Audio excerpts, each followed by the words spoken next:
ওয়েদারটা অনেক সুন্দর তাই না বলো? মিরাজ, চলে যাচ্ছ কেন? এদিকে আসো।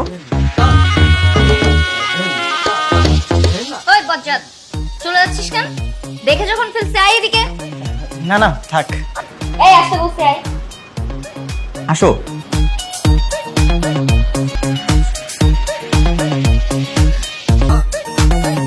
বস। আরে বসো, তোমার আপু বাসায় কাউকে কিছু বলবে না, আমি ইনশোর করছি। বসো।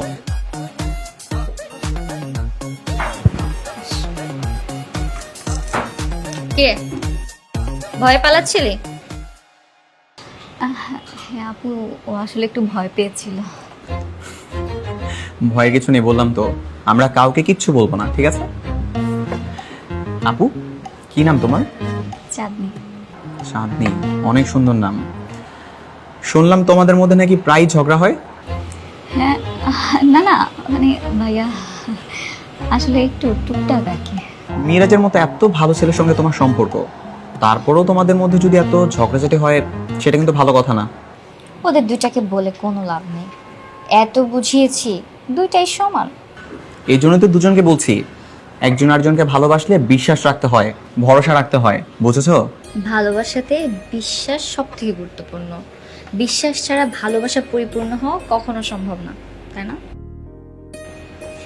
বুঝছিস? বুঝেছো? আচ্ছা বলো, আজকে আমি তোমাদেরকে খাওয়াবো, কে কি খাবা? হ্যাঁ আমি শর্মা খাবো। আচ্ছা, এক্সকিউজ মি ভাইয়া, একটু মেনুটা দিবেন প্লিজ।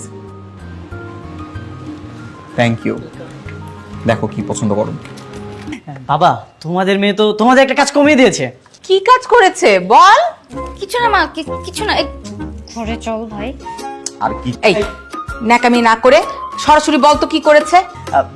বাবা তোমাদের মেয়েকে তো একটা ছেলে খুব পছন্দ করে, ফ্যামিলি খুবই ভালো, ফ্যামিলি একমাত্র সন্তান।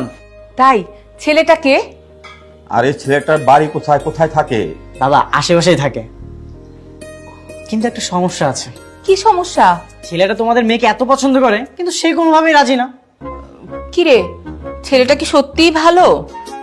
কিরে মা, রাজি হচ্ছিস না কেন? এখন ভালো ছেলে পাওয়া যায় না, ছেলেটা যখন ভালো তখন রাজি হয়ে যা। মা তোমাদের মেয়ে তো ভালো জিনিস কখনো পছন্দ করে না।